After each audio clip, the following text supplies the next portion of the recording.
How to start your Monday morning. Start the fire, boil the water, grind the coffee, add filter, coffee in the filter, water into filter, watch it drip, more water, watch it drip some more, fill your cup, raise your cup, and no. Leave the house and leave it up to the professionals to make the coffee. I'll stick to the conversations. Welcome to Caffeinated Conversations with Brooke Allen. Well, good morning. Thank you so much for being with us. We're a little bit late. I apologize. I was cutting my hair today. So we have a great show ahead. This is the 94th episode. I can't, I say it every week. I cannot believe it. We're getting so close to the 100th. We're trying to plan a big celebration, just haven't really narrowed it down because you know what? Today is the official fall equinox. That happens at 2:19, which means not only is it sweater weather, but it is also pumpkin spice latte weather. And I can finally have one without being judged. But that being said, we're getting so close to the holidays. I'm not sure when to have this big celebration that I desperately want to have. So we will keep you posted on that. And if you have any ideas, you know what? Just reach out and let me know. And if you have a venue, that would be fantastic as well. What do you think? So thank you so much for being with us. Here at Caffeinated Conversations, we talk about so many different topics. We talk about halfway to 100, which is about aging gracefully, and also taking care of our loved ones who may be elderly and need some extra resources as well. And then also we talk about parenting, we talk about divorce, we talk about finances, and we do talk about mental health. And that is actually what we're going to be talking about today to start off with. So a little bit of a trigger warning. We are talking about September. It is National Suicide Prevention Awareness. And Dr. Jessica Garrett, you are here with us. Thank you so much. And you are from the Birmingham Maple Clinic.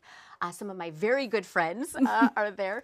And thank you for joining us. My and pleasure. I know that this, this can be a very tough topic. It sure can. Right? So we will handle it gracefully and we will handle it tastefully, I know. But, I just want to say that I have had several people in my life who did attempt. And in retrospect, you always think, oh, I should have noticed that sign. I should have realized this is what was happening and I should have asked them more questions. And I think that that's part of this conversation is how can we just pay attention almost, right? Yes, Okay. absolutely. And so first of all, I would say don't beat yourself up, right? Okay, yeah. We do want to, but the important thing is just starting the conversation, right? And it is scary. It is scary. And if you have concerns, and oftentimes what will be suicidal warning signs are changes in appetite, changes in sleep. But what's different because we all feel sad, right? Yeah, We all feel so sad how once do you- in a while. So if you see, in all transparency, last week, I was like down in the dumps, right? And I will gladly admit it. And it was really bad. And I thought, boy, I haven't been this sad in so long. What is going on? Right? But I knew it was sad. Yeah, right? exactly. So the difference is we're looking for the persistence and the pervasiveness of the sadness and to talk about it, to ask, because it can be really scary to ask, right? And there was a myth previously that you don't want to plant a seed, right? You don't want to plant an idea, which is not. We want to talk about it. We want it to be in conversation and to ask. Are you thinking of harming yourself? Are you thinking of suicide? Right. And to just have that conversation is so important. And to look at, if there's any increase in substance abuse or alcohol use or the sleep and appetite changes that we see, attitudes of just helplessness that are not going away. So the statistics with ages are a little scary. Right? Yes. Because we're talking 10 to 14-year-olds, right? And then it jumps again to later teens and early 20s. Yeah. Okay. Right. So how, I have 13-year-old twins and I, again, will be honest, that they do struggle with sadness, the divorce and moving and, there's a lot of stuff going on. And I have asked them point blank, are you thinking of self-harm? And trust me, I did not want to ask it. Right. I was literally thinking, I don't want to ask this. You have to ask, it's like this internal dialogue with yourself because you're thinking, what do I do if they say yes? And then, you have to leap into action and not let your emotions kind of cloud it. Right. Because exactly. I would have been kind of like, what do you mean? I would have been almost offended. And I don't mean that because I'm like, but I'm your mom. I love you. Right. Why? You know? Right. Exactly. So I think the key is just communication, open communication, and reaching out for support, right? Professional resources.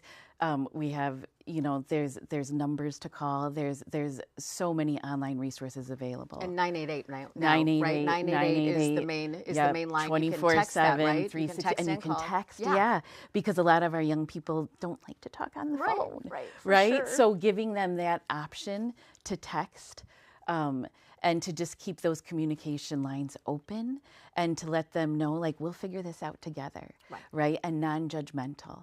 So internally you're experiencing freaking out this, and like trying so hard. Right. But outwardly you're asking and you're supportive, and we'll figure this out together. So when it comes down to men and women, there's a difference there too. There is. Right. Okay. So women tend to actually have more attempts, but men by and far have more completions. And it's 8 out of 10 Really? are men. Oh, okay. So Brian, you are here, and I'm going to throw you into this conversation because you're the only man with us. But hearing that statistic involving men, what do you think about that? It's startling to me that 8 out of 10 of us are the ones that actually complete suicide when thinking about it, and obviously there's got to be a lot done about that. Right. So bravo to your program and everything you're talking about doing this morning, but I wouldn't have fathomed that it would be 8 out of 10, That are men. Not that I wouldn't want any, female or male, but my God, we're obviously not dealing with mental health for men the way we should be. Right. So that's what I wanted to ask you. So what do you think as a man? Do you feel like there's a stigma against mental health? Or yeah, I do. I mean, showing a weakness, I think, for some of us, not wanting, if we're a leader like myself of a nonprofit, or leader of your family or whatever it may be, you don't want to show weakness, to maybe it's your wife, your children, like me running my nonprofit. I mean, I have days of sadness when we have a child desperately in need of a kidney transplant, and it's longer and longer, and the child's getting sicker and sicker. I get some form of bad news. It makes me sad, of course, that this is our mission, and why hasn't what we're doing sometimes, why isn't it doing more? But then you have to realize that you are doing all you can, and kind of sometimes thank yourself, or let yourself know that you're doing the right thing, I think. Yeah. And I think to change the narrative around boys and how, like, starting even in childhood and in the schools, right? Because there is this kind of like, macho toughness that they are encouraged. Right, exactly. To portray no matter what's kind of going on internally. Well, so it's funny. I've had because I talk to my kids all the time, right? So it's like, what are you feeling? What did you learn in school today? And we sit at the dinner table, and have these long conversations. And it's very funny. I've been told twice, well, first of all, you talk to them too much as a parent, and then second of all, don't make him a sissy by talking to him. And I'm like, listen, I want him to be able to talk about his feelings. Right. And to talk to you. yes. Right. Yeah. Male So to female. I was just like taken, it's kind of like, I should just smack you in the head. When they said that, it was, I was like, but we don't think like that anymore. Right. But apparently we do. Right. Yeah. So I think just even starting it at home, right? Where they're encouraged and they know, like, I'm feeling sad. I don't know why, or whatever. Right. And to have that, and it's okay to cry. But but it is such a difference. I don't know, Brian, for you, when you were growing up, were you told not to cry, or how did that go? It was, my parents were older. I wasn't born until my father was 52. Okay. So, they go back, my mom and dad went back to living through the Depression, in World War II, and being without, and being expected to be, tough, and you don't complain about anything. You're thankful for every little thing you get. And they went through periods where, people had nothing. People they knew that were friends of theirs lost everything, didn't have money to eat or keep their homes. So that was, I think that was more expected when I was coming up in the 60s and 70s. It was unspoken. I was close to my father. I was close to my mother. And I knew I could speak, but it wasn't put out there. There was no conversation about it back then, like like you're talking about now, which needs to happen. My grandchildren are 6 and 12, and the 12-year-old is my grandson. And I notice how well my son and daughter-in-law both talk to him and let them know, we want to know anything, Max. You'd never be afraid to tell us, because, if you don't have that line of communication, we see too many of these stories today about teens, young adults. So. Yeah, and so the one age, as we said, is 10 to 14. And why do you think that is? Do you think it's the peer pressure? It's social media. Yeah, it's got to be absolutely. To some degree, right? Absolutely, social media is increasing it. But also, if you look at like what's happening in the brain from 10 to 14 and the body, right? Right. So we have puberty, we have brain development. Your prefrontal cortex isn't even developed yet, right? So that's another thing when we think about maybe impulsive decisions, right? Access to firearms, all of these things that are risk factors in 10 to 14-year-olds. And so to start young and to have school and access to mental health care in, at the doctor's office, even having referrals, schools, it's so important. Well, I know it's at so the pediatrician, they give you an iPad now. And Yes. the kids themselves, because they're 13, which is very interesting to me, is that, HIPAA and everything, they're like, oh, well, we don't have to tell you everything they say now. And they're supposed to make their own appointments, which I find hilarious. I'm like, okay, listen, I need to get into your portal so I can make an appointment for you. Yeah, I still make my 20-year-old's appointment. But I'm like, how are 13-year-olds expected to manage that? I mean, they can't drive themselves. Right. So it's just kind of funny that we're giving them so much responsibility so young that they're not really ready to handle. Yeah, I agree. And the prefrontal cortex not being formed yet means they're not always making the best decisions. Or so like a bad day or a bad incident might feel like, the end of the world, as it does oftentimes for adolescents, without being able to, really biologically not being able to see the big picture. Right. Like, okay, I'll get over this. Right. Exactly. And the whole idea too, okay, so what about kids or even adults who do have like ADHD, conditions like that, because that's supposed to add to depression or make it more likely, I guess. Yes, absolutely. So I think it depends on really, because ADHD is tied to executive functioning, right? Which is like impulse control too, right? Impulse control, absolutely. So we do see increases in depression with ADHD and mental illness. So I think that it is really important to address all of the facets of what could be going on, right? Is it just planning and time management that is kind of leading to feelings of overwhelm that then lead to feelings of sadness? And then exactly. All of it, right? So I think to address each one at its core with a medical provider, with a therapist, is so helpful, but especially it's crucial when there's something going on during that really critical age of adolescence. So what about like skipping ahead to like older adults, and maybe they've just retired or they're having a huge life change, maybe lost a spouse themselves. So often we hear of couples that have been married forever and one dies and then the next one soon after, right? So what about older adults and our seniors who are isolated? Yes, and you just said isolated, right? So that's the key, is community connection, right? So reaching out to, even if it's just a phone call, checking in on people, especially as they age, and especially if they experience a traumatic loss, to keep checking in and to try to find little things to look forward to, right? Even if it's just, a concert next week, something where, they have something to look forward to is so important. So check in, and if you notice, so some of you mentioned them at the beginning, some of the signs. Yeah, so some of the signs, any really behavior change that is apparent, and it's also persistent and pervasive, right? So if we see there's a lot of changes in appetite, we're not eating or we're eating a bunch, or there's changes in sleep, we're not sleeping or we're sleeping all day, and they're lasting, we want to ask about it. Attitudes of just helplessness, nothing's ever going to get better. And then you sometimes, and it's not a one size fits all either, right? Sure. There are some people where there is no signs, and then it, maybe takes everyone by surprise. So to be on the lookout for signs, and when you see those signs, just connection, open communication, non-judgmental, and trying to link them with resources. So the one symptom or sign that I had noticed, in my life was when somebody started giving away stuff. Right. Right. So that is a major flag, right? Right, exactly. So if you see someone who is, maybe historically has been depressed or a little bit flatter, and then all of a sudden they have this burst of giving Energy away and- things, right. things are good, that is a major red flag. And to talk to them about, and to use, are you thinking of suicide? Are you thinking of hurting yourself? And do they have intent, or do they have a plan? Right. Do they have a plan?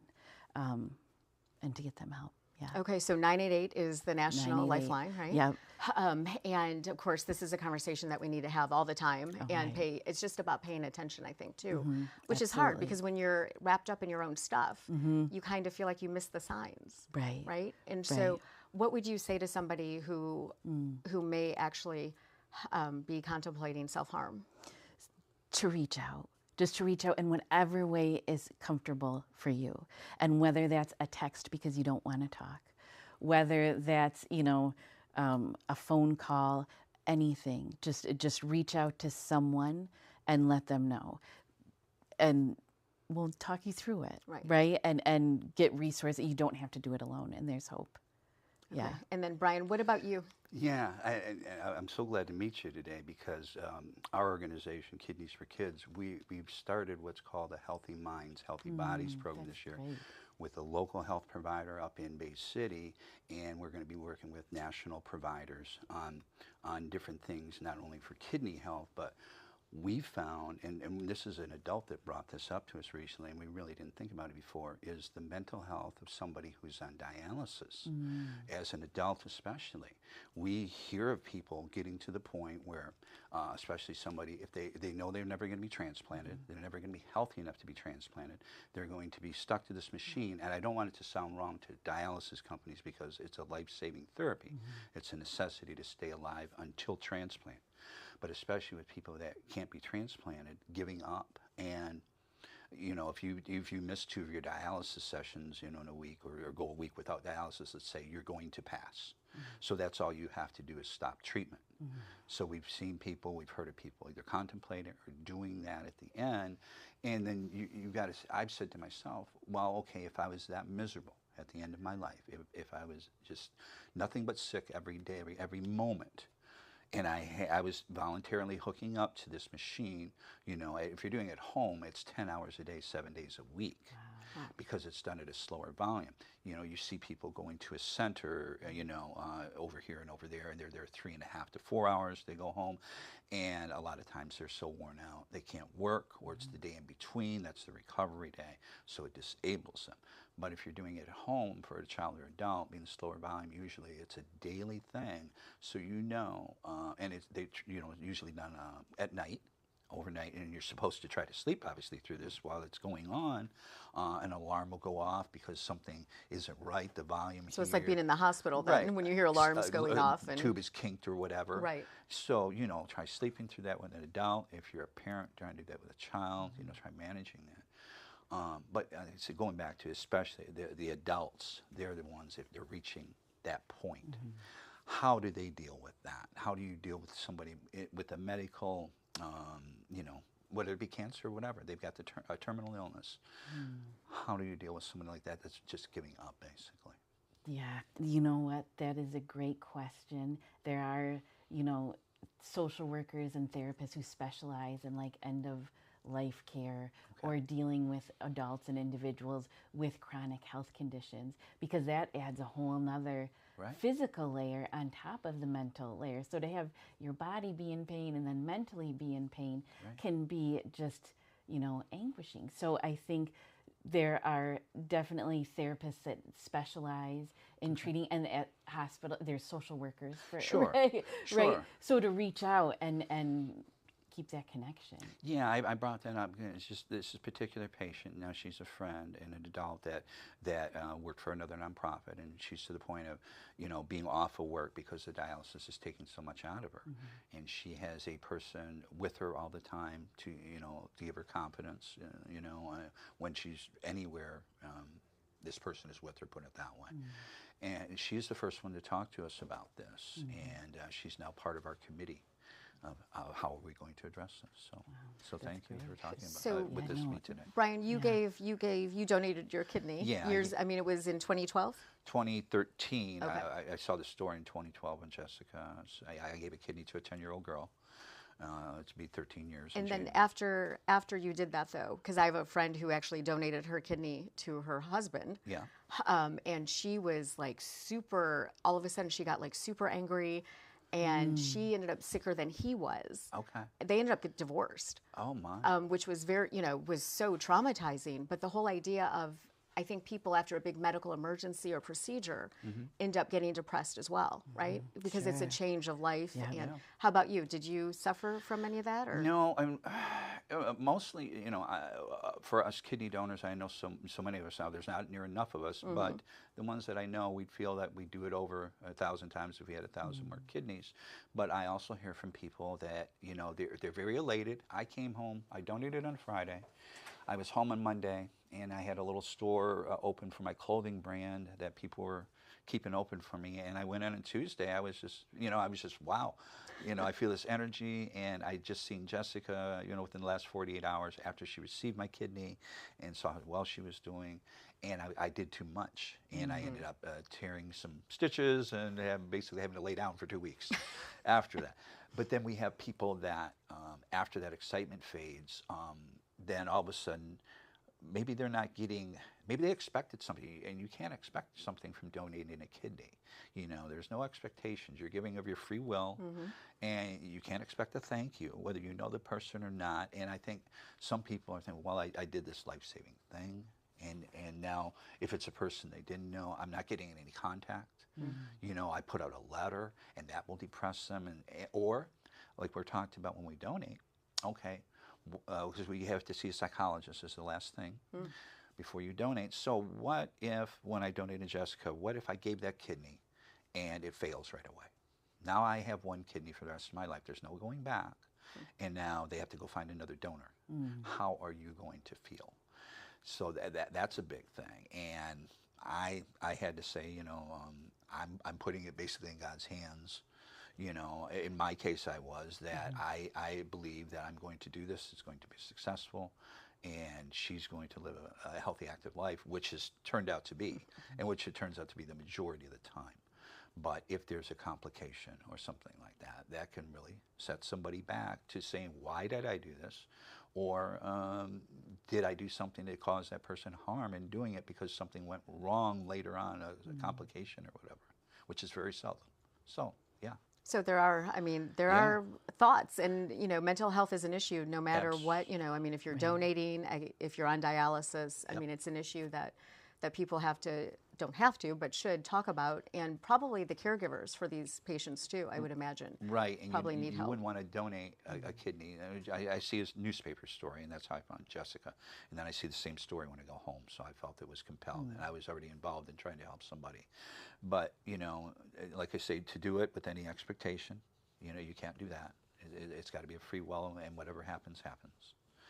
And you got to be prepared for, the good and the bad, and have a support system around you, like in recovery, to help get through. People get home and all of a sudden, they're not feeling right away. Why am I not recovering fast enough or whatever? Right, they get impatient. Yeah, they get impatient. You've got to give the time. I was working heavy construction. I couldn't lift over 10 pounds for 6 weeks, stuff like that. And like I said, I went right away because you're so elated, and then I went and did too much, So yeah, there's a lot that goes into this, but you better be straight in your mind for the reasons that you're doing this.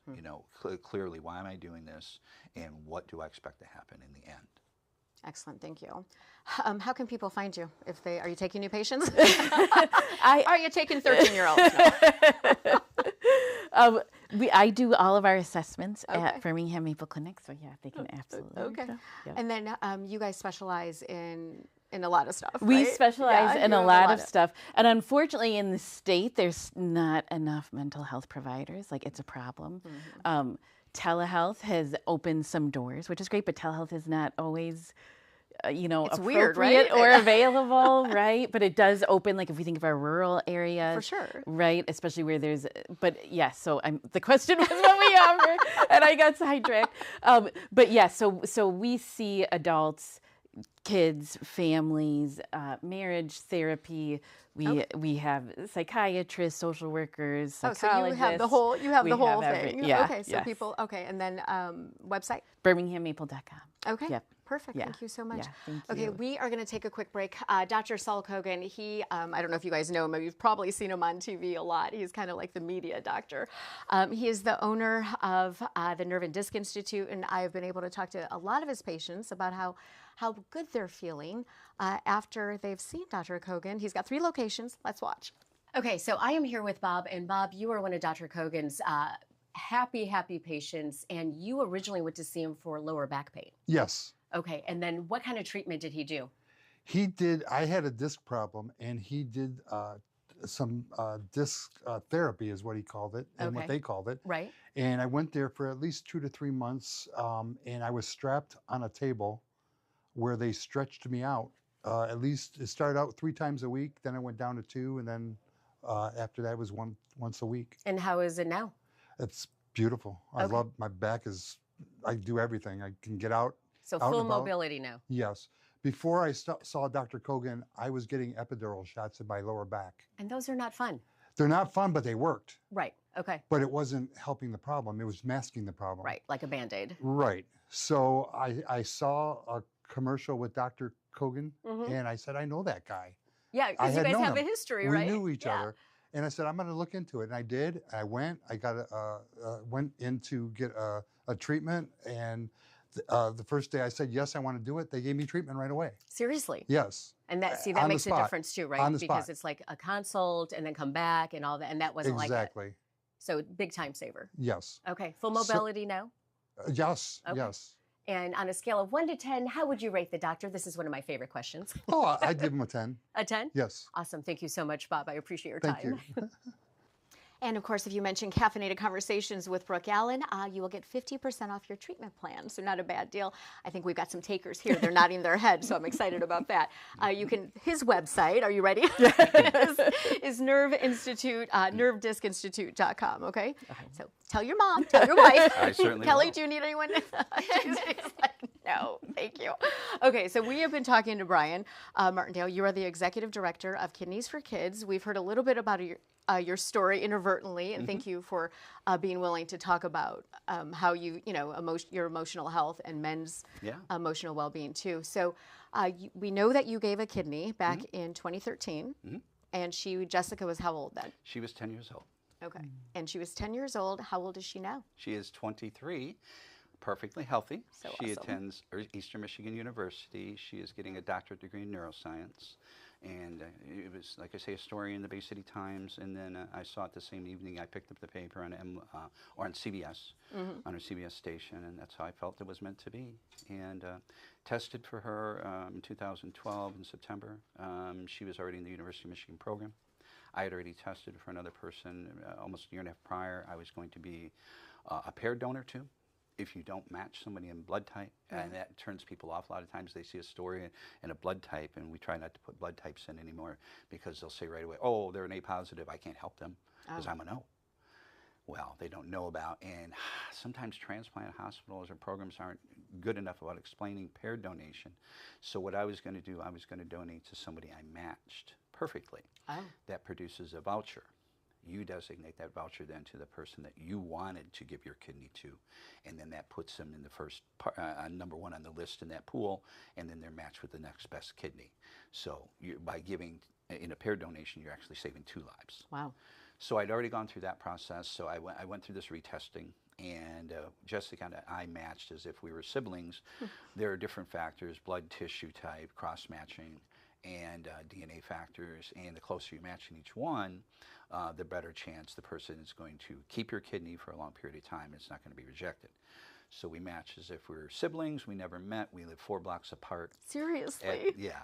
And Wow. I use that in the motivational interviews and things I do today with Kidneys for Kids to tell people that when we're telling these stories about children, and then the adults too that we help in the state of Michigan, that literally your kidney donor could be around the corner It's just a matter of them seeing or hearing your story. So watching her grow up from 2013 on, like she was a stranger, and it was just her and mom, and we started to meet once a year, maybe have a pizza party. Then Wendy, my wife, and I started going to school functions, and she started inviting us to things. And now, like I say, 23, she's at Eastern Michigan. She's on our board of directors, and now when she comes home, she's like a daughter to my wife and I. That is so awesome. You know. That is really amazing. So you started Kidneys for Kids. Yeah. And there are a couple of, I don't want to say myths, but misnomers about people who donate, right? So let's talk about that real quick, because the goal is always to get as many donors, potential donors, as possible. Yeah, and that was the beginning of Kidneys for Kids. In 2021, I had been in construction for a lot of years and had both shoulders surgically rebuilt. So it was time to retire from physical activity to that extent. And I had been a mentor and still am for the University of Michigan transplant program. So I'm called a living donor peer mentor. So if you're going to donate a kidney, you're going to talk to somebody like me about the process who can actually tell you about what you'll go through and how you feel. Because you've gone through it. Because I've actually gone through it. You know, a doctor can tell you anything, but unless you've experienced it. Right. So I've done that for 9 years now, and we found out and didn't realize when I donated, I knew there were almost 100,000 total people in the United States who need kidneys today, and 13 people pass every day while waiting for a kidney. But I didn't realize there were 2,000 of them under the age of 18, like Jessica. And then we have children now as young as 2, and that's the other thing I didn't realize, even when I donated to Jess at 10, that, you know, you can donate your full-size kidney to a child as young as 2 years old, depending on the height and weight of the child. And because we had people, when we first started posting these stories and we started Kidneys for Kids, you know, I'm 6'5" and 250. They think their kidney's Kidney's big as going to a be like a watermelon. bowling ball. It's 6 to 8 centimeters, just like everybody else's kidney. And when it's transplanted, the kidneys are usually left in place in the back. They're disconnected, unless they're diseased and then removed. And the kidney's placed in the front stomach, in a pouch down in here. So if it's a child, especially a younger child, as young as 2, it protrudes. Obviously, for a while, there's notice there's something there. And I think it did for a little bit in Jess at 10, but you wouldn't know at 23 today she'd ever had a kidney transplant. Right. So 2021, I had the surgery done, and my wife and I discussed how can we better help these children. So it started out with what we call Driving for Life. So now for the last 4 summers, I've taken a sponsored Chevrolet vehicle, and I started driving city to city. And first it was visiting other kidney organizations, and then it became more focused on the children when I had contact from families. And the first interview I actually did was in Norfolk, Virginia, for a child that was 18 months old at the time, who needed a kidney and been born without kidney function. So from day 1, being on 10-hour-a-day, 7-day-a-week dialysis. As a baby. As a baby.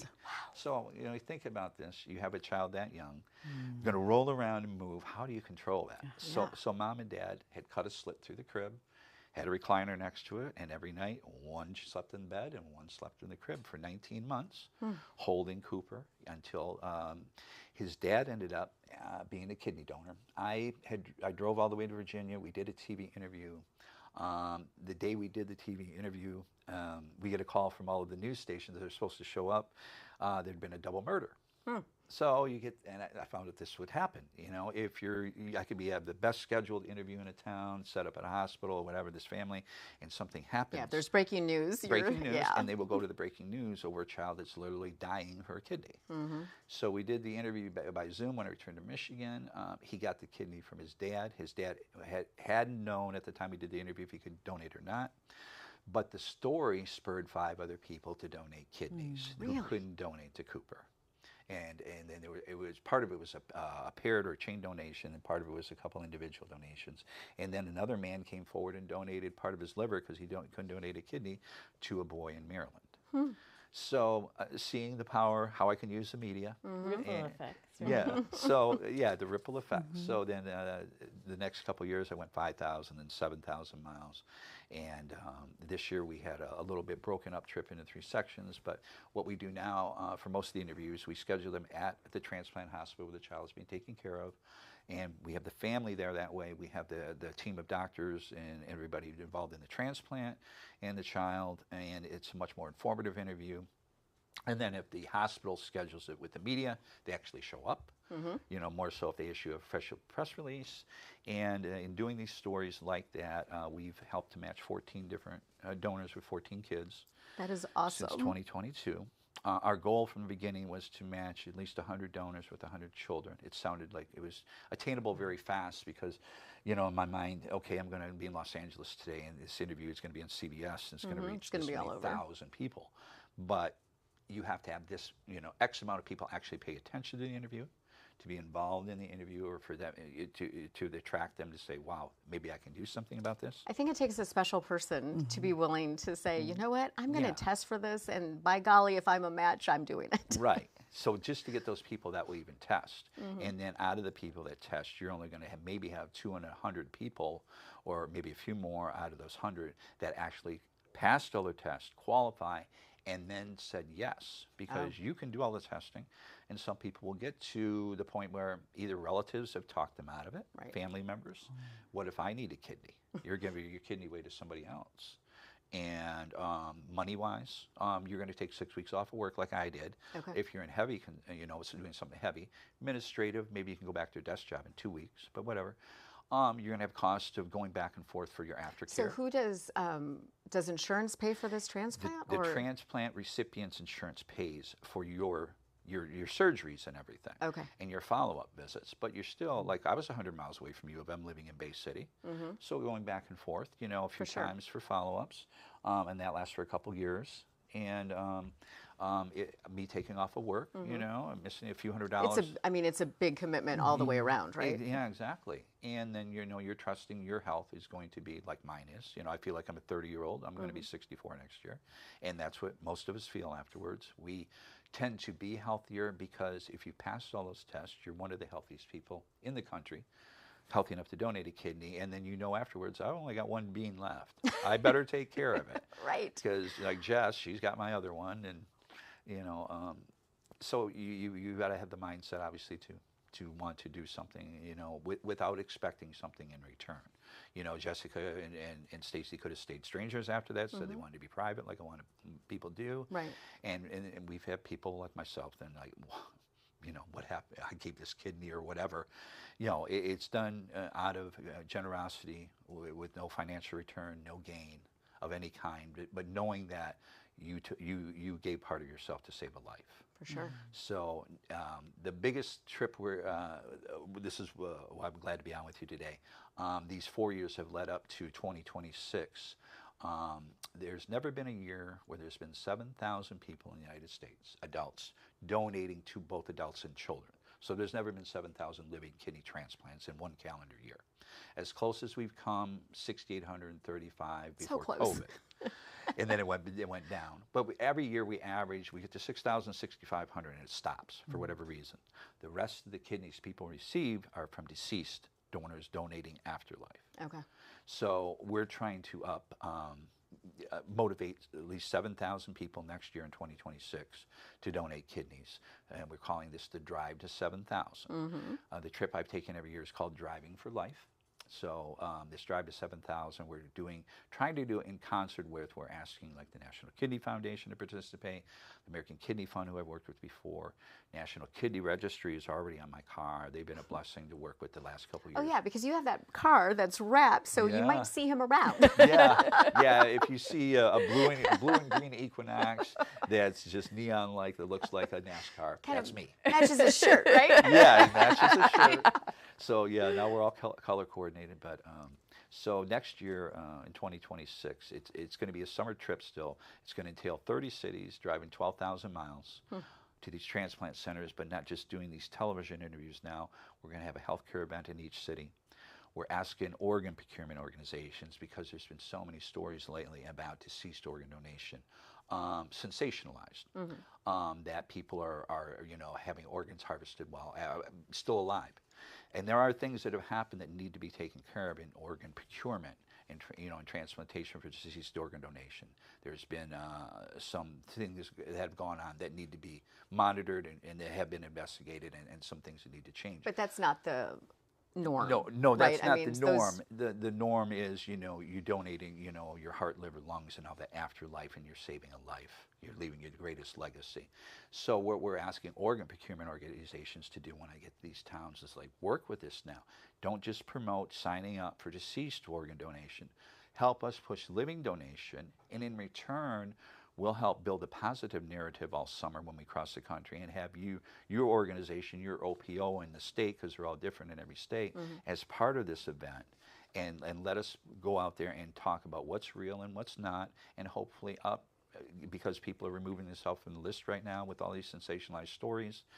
Even the press conference last week that Robert Kennedy did and Dr. Oz and their staff was positive towards this. To see the new administration saying that organ donation is safe now, seeing them say that, and Robert Kennedy saying a positive story about donating their nephew's organs recently, and seeing it save lives, that was just wonderful to have them say that it is safe now, it's being watched over, monitored properly, and we encourage deceased organ donation as well as promoting living donation.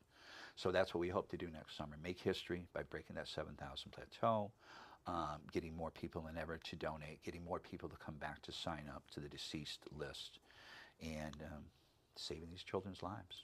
So, okay, so how can people, if they're interested, they can go to your website? Yep, kidneysforkids.org. You can go there to make a donation. We are a 501(c) nonprofit, of course.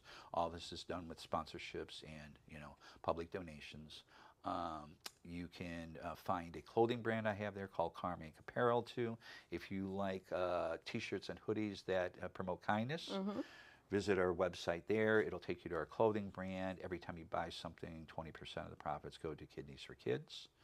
And then you'll find there we also have our own television network, which of course the Brooke Allen Show and Caffeinated Conversations is already on, and all of your new episodes are going to be debuting through the fall and winter. Yep, I appreciate that. So we're on Roku worldwide on Good Karma Network. If you're on Roku, download the app for Good Karma Network, because you'll be watching all of Brooke's episodes live and on demand. And in having that, we launched that in February. Now that gives us the ability to, when I travel next summer, now there's going to be a cameraman sitting next to me. We did the first few episodes this year where we get to these hospitals and we set up out of a suitcase, we can broadcast live television. And we're doing it in 2 and 3 camera format like you are, and doing these interviews, not just the networks that in that city, but then we take over afterwards and further interview the doctors and the families, do better stories, and then they turn into television episodes.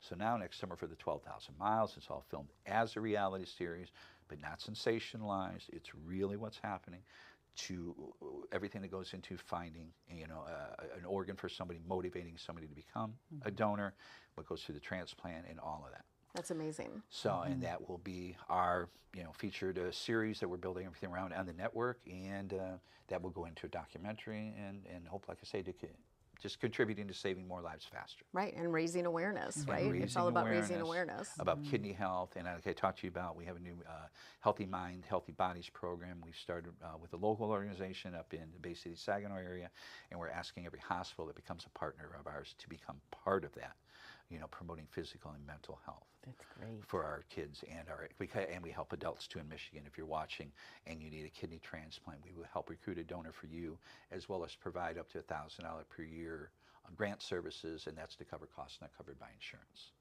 That's so cool, Brian. It's an amazing thing what you do and all the time you take. And I hope to meet Jessica at some point. Yes, right? Next time I was on with you, late last year, early this year, I should say.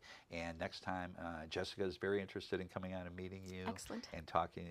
Both of us can talk to you about this. Very cool. Thank you so much. Okay, so one of my favorite things to talk about is poor Kelly. She's been sitting there. So Kelly, you are an actor. I am. Yes, and so I love theater, of course, and the theater season has kicked off, and you have already gone through opening weekend at the Farmington Players at the Barn, as it's called, and this is your first time. I'm so sorry. It's okay. You all right? It just got me. Right, it's my turn. It's like, of course, right? Of course. So,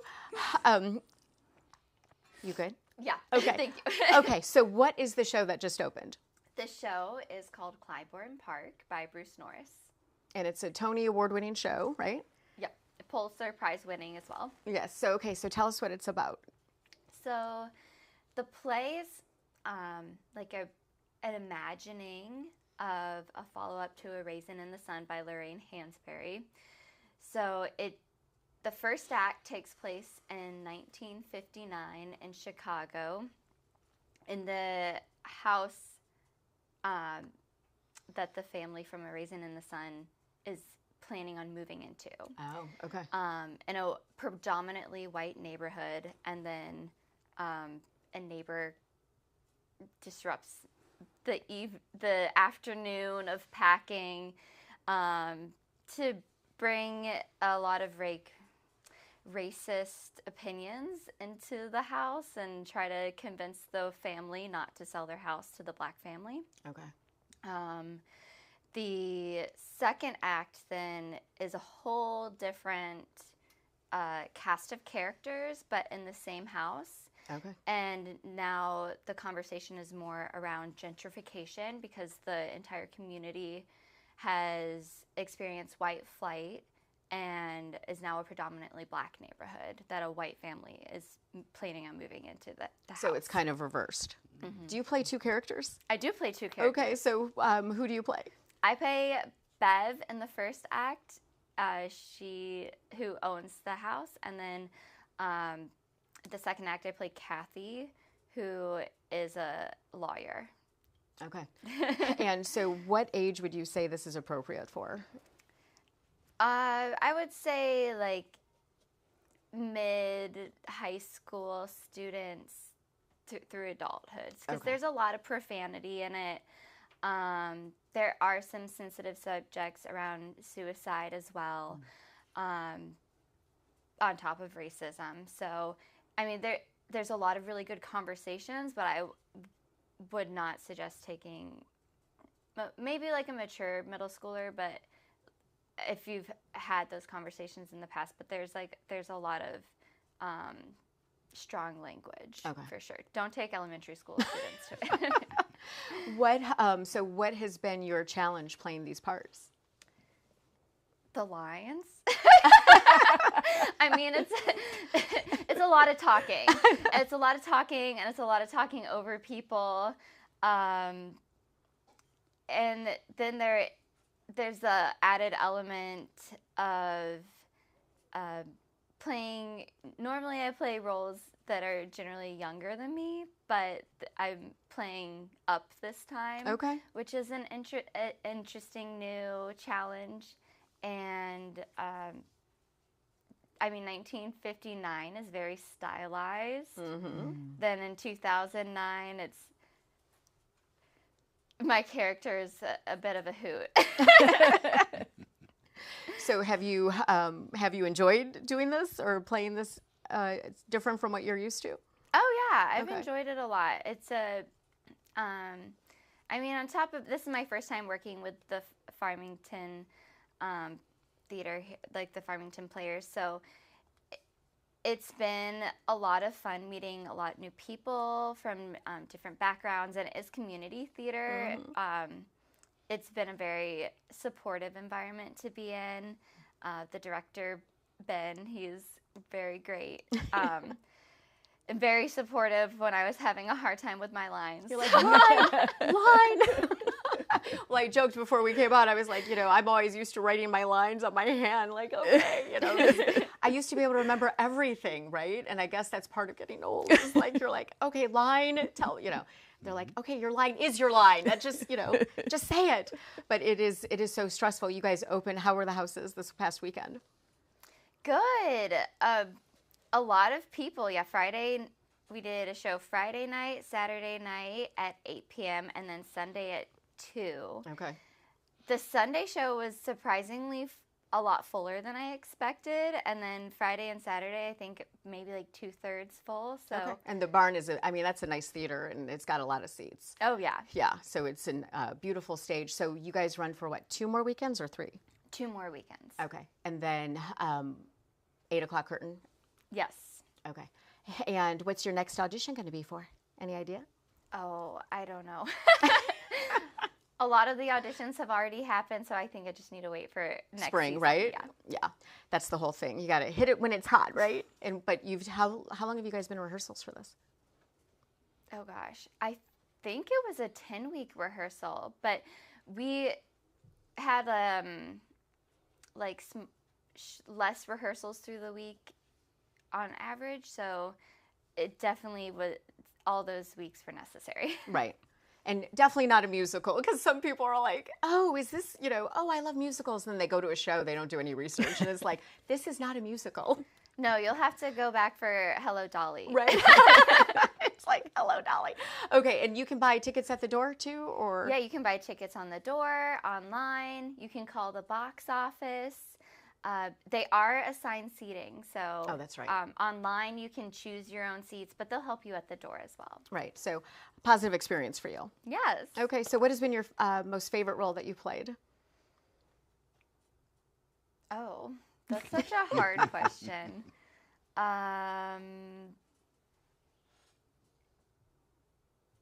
Yeah. There's just so many good ones. I mean, one of my first roles that I had when I moved to this side of the state was Heather Duke in Heather's the Musical, and it's just such a hilarious show. That was at the Ringwald, but my last 2 shows were at the Detroit Repertory Theater. Nice. And the very last one I did, I played a cheerleader. And so that was just so much fun because also hilarious, but we got to do cheers as well. That's so cool. So I think you must know my good friend, Antoine McKay. I do. Yes, Antoine. Yeah, we went to school together. Oh, fun. So yeah, so he's like a standard there, right? So. Oh yeah. And it was funny because I saw the show. I didn't see the show with you with the cheerleaders, but I remember thinking, oh yeah, that's not an audition I'm going to. I'm like, that's not happening in this world. So that is so awesome. Okay, well, if you see Antoine, tell him I said hello. Will Okay, do. please. And okay, so I always ask this, and I am wondering, if you were to meet your younger self for coffee, what would you tell her? Oh. Which younger? Let's say, I don't know, Kelly, pick an age for her. 15. Oh, I had a feeling you were going to say adolescence. If I could have a cup of coffee with my younger self, I would say, I think something that I say to my patients all the time is like, just be graceful with yourself and not be so hard on yourself and to try to focus on the good. Excellent. Thank you. Okay, Brian, you're up. Something along the similar lines, going back that far, if I could say something to that young man, that give things time in life to take shape, don't be impatient, don't feel let down when something doesn't happen right away. It's not on your timeline sometimes. If you're trying to do something good, good will come back to you. Just keep doing good. Don't go the other way. Right. And I think patience is hard to come by when you're young. It is. Right? You just want it to all happen immediately. Immediately. And I think more so today with everything the adolescents and children have with, are given to them, instant gratification, social media and everything. I think that's more important today to, they need to learn patience and they need to learn tolerance, and that they have to be seriously invested in everything they do. The effort brings forth the results. Right. Thank you. Okay, Kelly, you're up. What do you tell your younger self and what age? I guess 15's a good age. Probably along the similar lines. I mean, definitely don't take on too much. Might be like words that my current self needs to hear, but like, just be grateful for everything that you have and enjoy the little moments and take time to appreciate your surroundings around you in the present. Thank you. It's beautiful. And I think to put yourself out there too, especially today, kids are like so like everything's cringy, right? Or everything's or texting. Like, across the table or across the room, right? Right. It's like, oh wait, hold on, let me tell you. Let Let me tell you right now. Right. So I think to put yourself out there and don't I would tell myself that. No one's looking at. Just don't be afraid of being embarrassed. Well, you know what's so Be funny? cringy. Be cringy, right? Be sus, as they say. Be sus. What's another one? Yeah. Sus. I don't know. Capri, you have one for us? She's like, I do not. You know, it's funny because the kids say some things sometimes, and I'm like, I don't know, but that sounded not appropriate, what you just said. It turns out it was fine. But I'm like, where are you guys getting these words? Right? That's 6'7" now? Is Yes, that- it's crazy. Yeah. I'm like, I don't even know what you're talking about anymore, right? Well, listen, thank you all so much for joining us. It has been a pleasure on the 94th episode. I'm so excited. I do have one disclaimer to do. So I have been stopped. I'm wearing my glasses because I have...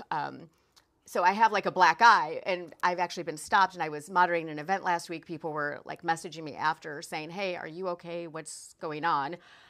So in full transparency, because I am halfway to 100, I got Botox and for my migraines, and I bruised. So, but I have had quite a few people like asking me. So I felt like I needed to say something and be like, no, I'm good. Thank you. But thank you, right? Thank you for caring. I appreciate that so much.